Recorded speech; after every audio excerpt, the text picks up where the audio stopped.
तो इस क्लास में आप सभी लोगों को हम क्लास 12 की फिजिक्स विषय के अंतर्गत गोली उत्तल पृष्ठ के लिए अपवर्तन के सूत्र का निगमन करना बताएंगे। पिछली क्लास में मैंने आप लोगों को गोली अवतल पृष्ठ के लिए अपवर्तन के सूत्र का निगमन करना बता दिया है और आप लोगों को अच्छे तरीके से बताया है कि इसमें से कोई ना कोई डेरिवेशन आपके एग्जाम में आता जरूर है, चाहे उत्तल पृष्ठ के लिए हो चाहे अवतल पृष्ठ के लिए। तो इस क्लास में हम उत्तल पृष्ठ के लिए अपवर्तन के सूत्र का निगमन करना आपको बताएंगे। इसके लिए सबसे पहले क्या करना है, आपको एक गोली उत्तल पृष्ठ ले लेना है। तो यहाँ पर हमने एक गोली उत्तल पृष्ठ बना लिया है, आप देख सकते हैं यहाँ पर।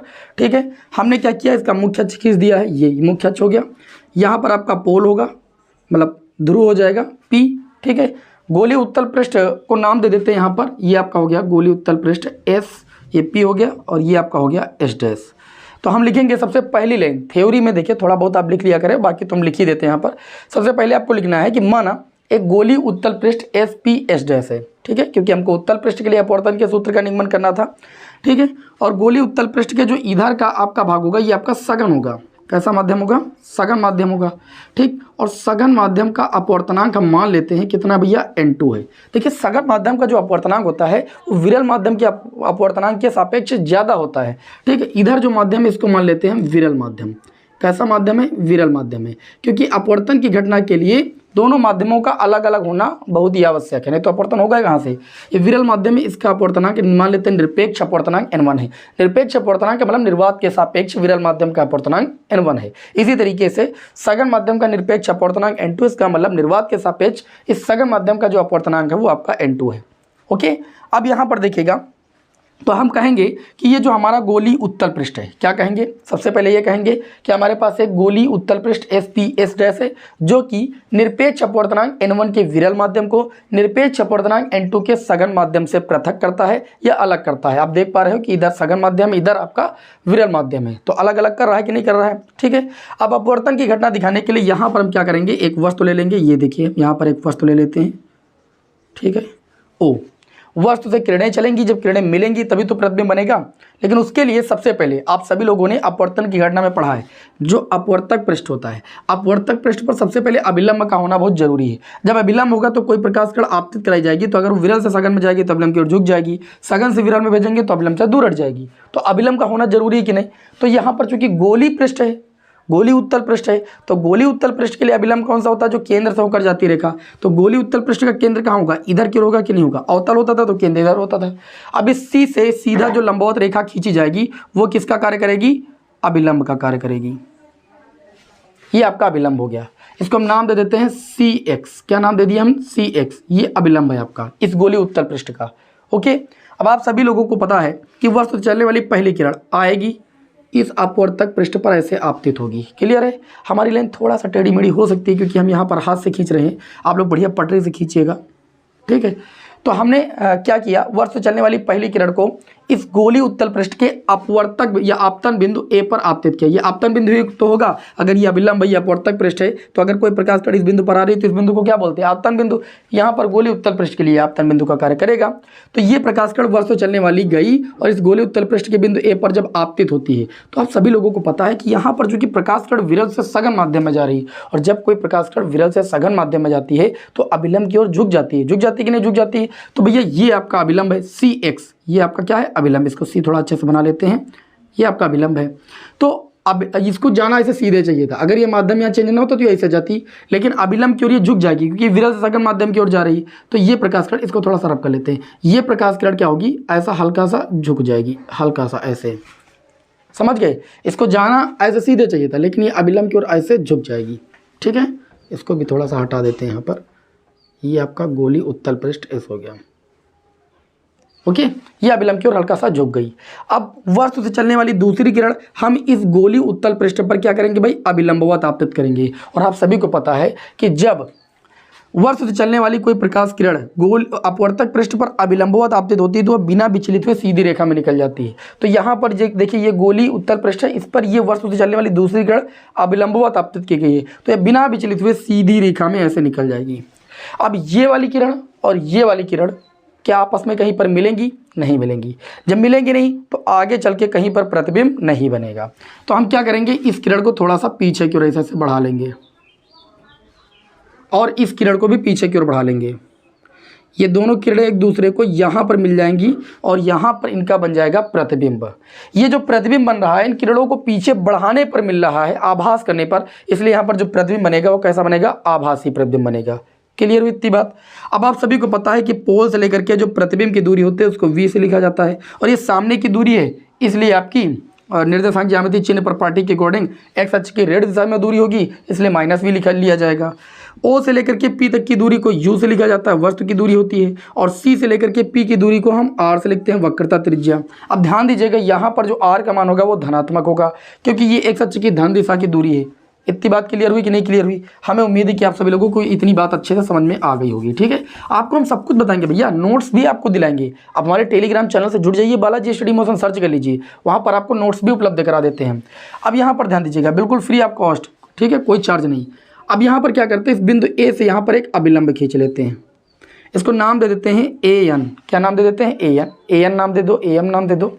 ये अभिलंब हमने खींच दिया बिंदु ए से। ये जो N पॉइंट होता है ये P के बहुत समीप माना जाता है, ठीक है, N को P पर मानकर ही दूरियां रखी जाती है यहाँ पर। ठीक, अब इसके बाद यहाँ पर मान लेते हैं कि जो OA रेखा है, जो OA रेखा है ये मुख्य अक्ष के साथ अल्फा कोण बना रही, और जो हमारी IA रेखा है ये मुख्य अक्ष के साथ बीटा कोण बना रही, और जो हमारी ये CA रेखा है मुख्य अक्ष के साथ गामा कोण बना रही।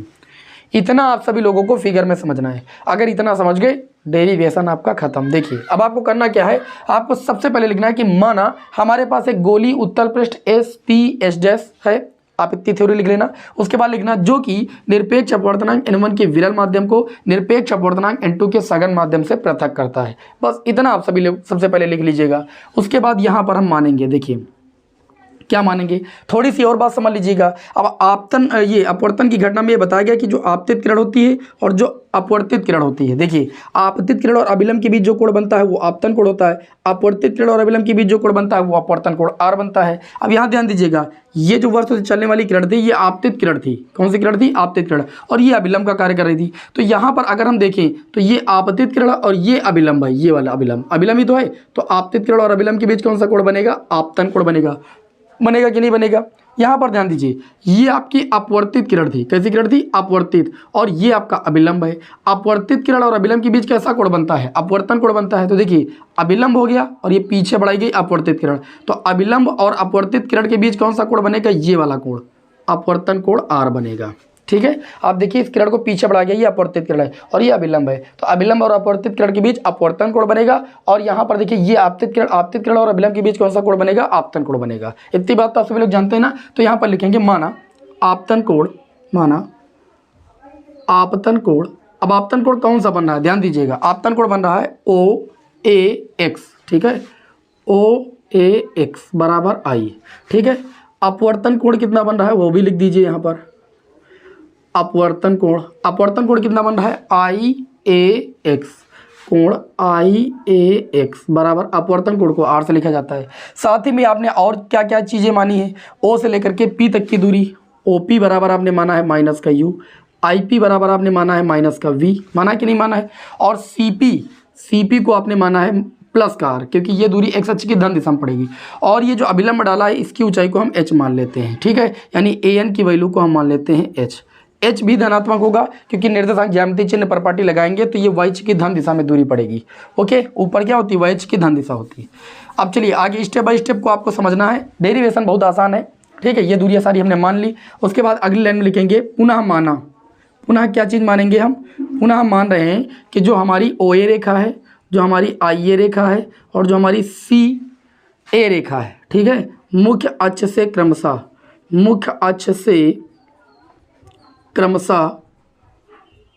कौन कौन सा कोण बना रही, अल्फा बीटा व गामा कोण बनाती है, ठीक है, गामा कोण बनाती है, ठीक है। तब अब यहाँ पर त्रिभुज लेंगे। देखिए भाई, आप सभी लोगों ने पढ़ा है कि किसी त्रिभुज में अंतः कोणों का योग जो होता है बाह्य कोण के बराबर होता है। मतलब ये बाह्य कोण है तो इन दोनों का योग जो होगा इसके बराबर होगा। पढ़ा है कि नहीं पढ़ा है? तो यहाँ पर अगर हम ले लें, कौन सा त्रिभुज ले लें, देखिए यहाँ पर ले लें, थोड़ा सा बहुत ध्यान से देखिएगा, समझिएगा, गलत ना होने पाए। ये आपका गामा हो गया। अगर यहाँ पर हम IAC ये बड़ा वाला त्रिभुज ले लें, ध्यान दीजिएगा, त्रिभुज IAC में, तो IAC में जो बाह्य कोण होगा वो हमारा ये होगा आर, और अंतःकोण जो होगा बीटा और गामा। तो जो आर होगा वो बीटा प्लस गामा के योग से मिलेगा, इसको समीकरण 1 मान लेंगे। और इसी तरीके से त्रिभुज ले लेंगे ओ ए सी, त्रिभुज ओ ए सी में अगर हम बात करें तो बाह्य कोण हमारा ये वाला हो जाएगा। बाह्य कोण आई जो होगा वो सुदूर स्थित अंतःकोण अल्फा प्लस गामा के योग के बराबर होगा, अर्थात आई जो होगा वो अल्फा प्लस गामा के योग से प्राप्त होगा। इसको मान लेंगे समीकरण 2। बताइए कितना सिंपल, इसमें किसी को कोई दिक्कत नहीं, थोड़ा सा दिख रहा हो तो इधर देखिए सही कर देंगे इसको, है ना। अब आगे देखिए, जब आई और आर पता चल जाता है तो क्या करते हैं हम, स्नेल का नियम लगाते हैं। तो यहाँ पर लिखेंगे स्नेल के नियम से। किसके नियम से? स्नेल के नियम से। स्नेल के नियम को आप सभी लोगों ने पढ़ा है। स्नेल के नियम से क्या होता है, साइन आई बटे साइन आर होता है, जो कि n2 बटे n1 के बराबर होता है, जहाँ n2 होता है दूसरे माध्यम का अपर्तनांक, n1 होता है पहले माध्यम का अपर्तनांक। चूँकि यहाँ पर हम गोली पृष्ठ का जो व्यास है बहुत छोटा ले रहे हैं, चूँकि गोली पृष्ठ का व्यास क्या है, बहुत छोटा है। और जब गोली पृष्ठ का व्यास बहुत छोटा होता है, ध्यान दीजिएगा, गोली पृष्ठ का व्यास बहुत छोटा होता है तो जो आपतन कोण और अपवर्तन कोण होते हैं वो छोटे होते हैं, इसलिए यहाँ पर जो साइन आई का मान हो जाएगा वो आई के बराबर हो जाएगा, और जो साइन आर का मान हो जाएगा वो आर के बराबर हो जाएगा। ठीक है, जब गोली पृष्ठ का व्यास छोटा होगा तो आपतन कोण अपवर्तन कोण छोटे होंगे, तो इनकी ज्याओं को छोड़ना पड़ेगा। साइन और साइन क्या होती है, ज्या ही तो होती है, तो इनको छोड़ देंगे। तो साइन आई आई के बराबर हो जाएगा और साइन आर आर के बराबर हो जाएगा, बराबर n2 बटे में n1, और गुणा करेंगे तो i का गुणा n1 से हो जाएगा और n2 का गुणा r से हो जाएगा, तो r इंटू में n2। अब यहाँ पर देखिए इस समीकरण में i और r का मान हमें रखना है। किसका मान रखना है, i और r का मान। चलिए इसको थोड़ा सा रफ कर देते हैं यहाँ पर भाई। और देखिए जगह तो हमारे पास कम है, लेकिन एक ही में बताएंगे तो समझ में आएगा। अब थोड़ा काम इधर किए दे रहे हैं, ठीक है। लिखेंगे i व r का मान रखने पर, किसका मान रखने पर, आई व आर का मान रखेंगे। चलिए ये देखिए आई, यहाँ पर आई है, आई का मान आया है अल्फ़ा प्लस गामा, तो अल्फ़ा प्लस गामा इंटू में कितना है n1, बराबर आर, आर का मान बीटा प्लस गामा आया, तो बीटा प्लस गामा इंटू में कितना है n2। चलिए गुणा कर लेते हैं, तो इस तरीके से इधर लिखते हैं अल्फ़ा n1, ठीक है। यहाँ पर देखिए कुछ ज़्यादा डार्क हो गया है, इसको सही कर देते हैं। अल्फ़ा का गुणा n1 से हो जाएगा अल्फ़ा n1, और गामा को गुणा n1 से हो जाएगा गामा n1, बराबर बीटा को गुणा n2 से हो जाएगा बीटा n2, प्लस ये कितना हो जाएगा गामा n2। कितना आसान। अब गामा वालों को एक तरफ कर लीजिए, तो ये आपका गामा n1 इधर पहले से, इस गामा n2 को इधर ले आओ तो ये माइनस का गामा n2 हो जाएगा, और बीटा n2 पहले से इधर है, अल्फ़ा n1 को उधर ले जाइए, माइनस का अल्फ़ा n1 हो जाएगा। एक पक्ष से दूसरे पक्ष में पद ले जाते हैं तो चिन्ह बदल जाता है। इन दोनों में हम गामा कॉमन ले सकते हैं, तो ये n1 माइनस n2 बचेगा, और यहाँ पर आपका हो जाएगा बीटा n2 माइनस का अल्फ़ा n1। इसको मान लेंगे समीकरण 3। कितना मान लेंगे, समीकरण 3। बात समझ में आई। अब यहाँ पर इस समीकरण में एक चीज़ देखने को मिल रही है आपको, क्या, अल्फ़ा बीटा गामा, जो कि माने हुए कोण हैं। तो हम सबसे पहले यहाँ से अल्फ़ा बीटा और गामा की वैल्यू निकालेंगे। क्या निकालेंगे, अल्फ़ा बीटा और गामा की वैल्यू। चलिए अल्फ़ा बीटा और गामा की वैल्यू निकालते हैं। उधर थोड़ा सा जगह है, ठीक है, तो इसको थोड़ा सा हम सफ़ा कर देते हैं, आप लोग बना लीजिएगा, ठीक है। इसको थोड़ा सा जगह बना लेते हैं। यहाँ पर अल्फ़ा बीटा व गामा की वैल्यू निकालेंगे। ये सब माध्यम वगैरह हम रख किए दे रहे हैं, ठीक है। अब यहाँ पर देखिएगा, बहुत ही अच्छे तरीके से आपको हर एक बात को समझना है। अल्फ़ा बीटा और गामा की वैल्यू यहाँ पर हम निकालेंगे, तो इसके लिए करेंगे क्या, यहाँ पर देखिए भाई, हम एक समकोण, चूँकि देखिए आपतन कोण और अपवर्तन कोण क्या है भाई, बहुत छोटे कोण हैं, तो जो अल्फ़ा बीटा और गामा कोण होंगे वो भी बहुत छोटे कोण होंगे, ठीक है। तो यहाँ पर लिखेंगे चूँकि अल्फ़ा बीटा व गामा बहुत छोटे कोण हैं, क्या हैं, बहुत छोटे कोण हैं, बहुत छोटे कोण हैं, इसलिए हम अल्फ़ा को मान लेंगे भैया tan अल्फ़ा के बराबर। अब देखिए अल्फ़ा को tan अल्फ़ा के बराबर माना क्यों गया है, इसलिए माना गया है कि जो ये यहाँ पर देखिए अल्फ़ा कोण जो बन रहा है इस त्रिभुज में बन रहा है OAN, एक समकोण त्रिभुज में बन रहा है, और समकोण त्रिभुज में आपको लंब पता है और आधार पता है। तो लंब और आधार के लिए हम tan ही तो लेते हैं, तो बहुत छोटे कोण इसलिए अल्फ़ा को हमने tan अल्फ़ा के बराबर माना, और tan अल्फ़ा बराबर होता है लंब बटे आधार। तो लंब आपका AN हो जाएगा, जिसकी वैल्यू आपकी कितनी है, प्लस का H है, और आधार की बात करें तो ON है। ON को हम एन पॉइंट को P पर ही मान के चलेंगे, तो अगर ON आया है तो OP के बराबर ही मान के चलेंगे, और O से P तक की दूरी कितनी है, U है, और चूंकि ये x अक्ष की ऋण दिशा में है इसलिए माइनस का U लिया जाएगा। क्लियर हुई इतनी बात। इसी तरीके से हम बीटा की वैल्यू निकालेंगे तो हम tan बीटा लगाएंगे और tan बीटा देखिए इस वाले IAN इस वाले त्रिभुज में लगेगा, लंब H हो जाएगा, आधार IN हो जाएगा जो कि IP के बराबर होगा। तो इस तरीके से ये आपका कितना हो जाएगा H बटे में आपका माइनस का V। इसी तरीके से हम गामा की वैल्यू निकालेंगे तो हम tan गामा के बराबर करेंगे और tan गामा बराबर कितना हो जाएगा, देखिए यहाँ पर हम ये वाला त्रिभुज लगाएंगे तो आपका लंब H हो जाएगा और आधार की बात करें तो ये आपका CN हो जाएगा जो कि CP के बराबर माना जाएगा और यहाँ पर CP की वैल्यू कितनी है R। तो गामा की वैल्यू कितनी आ जाएगी, यहाँ पर देखिए प्लस R लेंगे क्योंकि ये दूरी एक सच की धन दिशांक। अल्फा बीटा जो गामा की वैल्यू आ गई भैया, जो अल्फा बीटा गामा की वैल्यू आ गई, इसको उठा करके केवल समीकरण 3 में आपको रख देना है बस, ठीक है। तो थोड़ा सा देखिए हम आप लोगों को स्क्रीन थोड़ा सा उधर बढ़ा दें जिससे आप सभी लोगों को जब आगे समझाएंगे तो समझ में आ जाए, ठीक है। तो यहाँ पर आगे क्या लिखेंगे, अल्फा बीटा व गामा का मान रखने पर। क्लियर। चलिए अल्फा बीटा और गामा की वैल्यू रखते हैं इस समीकरण में। गामा की वैल्यू कितनी आई तो आप कहेंगे H बटे में R आई, ठीक है। ये लाइन बेकार है, खींचे हुए हम, ठीक है, इसको रब कर देते हैं H बटे में R।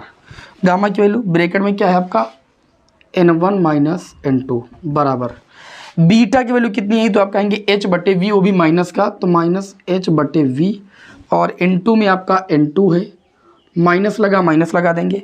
अल्फा की वैल्यू है H बटे माइनस U, जब माइनस U रखेंगे तो ये माइनस माइनस प्लस हो जाएगा तो ये H बटे कितना हो जाएगा U हो जाएगा और N2 में कितना है तो आप कहेंगे N1 है। सिंपल है, एकदम सिंपल है, ठीक है। अब देखिए दोनों पक्षों में हम H कॉमन ले लेंगे तो यहाँ बचेगा 1 बटे R N1 माइनस N2। हमने H कॉमन लिया, उधर भी H कॉमन लिया और मैंने काट दिया, ठीक है। यहाँ काट के नहीं दिखा रहे, तो ये आपका बचेगा माइनस का N2 बटे में V और प्लस का N1 बटे में U, यही तो बचेगा। इसको सही तरीके से हम ले सकते हैं 1 बटे R ब्रैकेट में N1 माइनस N2, ओके, और ये आपका कितना हो जाएगा N1 बटे U माइनस का N2 बटे में V। तो इस तरीके से ये आपका यहाँ पर व्यंजक आ चुका है गोली उत्तल पृष्ठ के लिए अपवर्तन का सूत्र, ठीक है। इसको आप थोड़ा और सही करके लिख सकते हो, ठीक है। अगर आप N2 माइनस N1 करोगे तो वहाँ थोड़ा सा बदल जाएगा, माइनस उधर भेजोगे, नहीं बाकी इतना काफ़ी है, ठीक है। तो यहाँ पर देखिए जब अलग अलग अपवर्तनांक दिए रहेंगे, N1 का मान अलग N2 का मान अलग, तो आप ऐसे सूत्र लगाएंगे। ये U क्या है वस्तु की स्थिति, V क्या है प्रतिबिंब की स्थिति, R क्या है वक्रता त्रिज्या। इसी सूत्र को हम थोड़ा सा बदल के भी लिख सकते हैं। यदि विरल माध्यम के सापेक्ष सघन माध्यम का अपवर्तनांक n दिया जाए तो थोड़ा सा इसको चेंज करके लिखा जा सकता है। तो आप सभी लोग स्क्रीनशॉट ले लीजिए, इधर थोड़ा रफ करके आप लोगों को हम आगे थोड़ा सा सॉल्व करके बता देते हैं, ठीक है। चलिए भाई इसको थोड़ा सा रफ कर देते हैं हम, और थोड़ा इसके आगे भी हम इस सूत्र को दूसरे रूप में ढाल सकते हैं। वो क्या इससे करना है आप सभी लोगों को यहाँ पर समझना है। इतना बड़ा कपड़ा इसलिए लेते हैं कि थोड़ा जल्दी साफा हो जाए, है ना। चलिए भाई अब यहाँ पर क्या करेंगे, लिखेंगे यदि, वही पुरानी बात जो हमने आप लोगों को अवतल पृष्ठ में बताई थी, यदि विरल माध्यम के सापेक्ष अपवर्तनांक, यदि विरल माध्यम के सापेक्ष सघन माध्यम का अपवर्तनांक, सघन माध्यम का अपवर्तनांक n हो, क्या हो n हो। जिसके सापेक्ष की बात की जा रही है उसको बटे में रखेंगे और जिसके अपवर्तनांक की बात कर रहे हैं उसको ऊपर रखेंगे। मतलब सघन विरल माध्यम के सापेक्ष, इसलिए विरल माध्यम के अपवर्तनांक को नीचे और N2 को ऊपर रखा गया। ये n हो तो आप देखिए सूत्र में क्या चेंजेस मिलेगा। ये जो सूत्र आया है इसमें हम क्या कॉमन ले लेंगे भैया, कॉमन ले लेंगे N1। तो जब N1 कॉमन ले लेंगे तो ये देखिए क्या बचेगा, देखिए N1 माइनस N2 में N1 कॉमन ले लेंगे तो ये आपका बचेगा 1 माइनस का N2 बटे में N1 और बटे में कितना बचेगा R। और ये देखिए उधर भी हम N1 कॉमन ले लेंगे तो ये आपका ब्रैकेट बचेगा 1 बटे U, ध्यान दीजिएगा गलत ना होने पाए, 1 बटे U और माइनस का क्या बचेगा N2 बटे में N1 और बटे में V। N1 से N1 कैंसिल आपका हो जाएगा कि नहीं हो जाएगा। तो ये आपका बचेगा 1 माइनस N2 बटे N1 N के बराबर और बटे में R बराबर 1 बटे U, N2 बटे N1 N के बराबर N बटे में V। इस रूप को थोड़ा सा बदल देते हैं क्योंकि आप कापी से भी मिलाएंगे, तो इसमें से माइनस कॉमन ले लेंगे तो ये आपका हो जाएगा n-1/r, और जो माइनस कॉमन लिया उसको उधर भेज देंगे तो जो n/v है ये पहले हो जाएगा। देखिए माइनस इधर कॉमन लिया, ये माइनस उधर भेज दिया तो माइनस माइनस वाला प्लस हो गया, ठीक, और प्लस वाला आपका माइनस हो जाएगा। तो इस तरीके से गोली उत्तल पृष्ठ के लिए अपवर्तन का सूत्र आ चुका है। इस सूत्र को आप यहाँ बदल सकते थे क्योंकि बहुत सारे विद्यार्थी कन्फ्यूज हो सकते हैं, तो इसको ऐसा भी लिखा जा सकता है 1/r n2 - n1 बराबर n2/v माइनस का n1/u। इसको ऐसा भी लिखा जा सकता है, मतलब हम माइनस कॉमन लेकर के उधर भेज देंगे तो ये रूप हो जाएगा।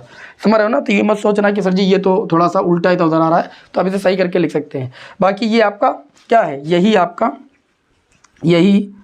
गोली उत्तल पृष्ठ के लिए, गोली उत्तल पृष्ठ के लिए क्या भाई अपवर्तन का सूत्र है, ठीक है। यही आपको यहाँ पर प्राप्त करना था, अपवर्तन का सूत्र है। हमें उम्मीद है कि आप सभी विद्यार्थियों को स्टेप बाय स्टेप हर एक बात अच्छे तरीके से समझ में आ गई होगी, ठीक है। इस कम समय में आप सभी लोगों को मैंने बेहतरीन तरीके से बताने की कोशिश की है और अच्छी तरीके से समझ में भी आ गया होगा। नेक्स्ट क्लास में आप सभी लोगों को हम मिलते हैं, ठीक है। जय हिंद, वंदे मातरम।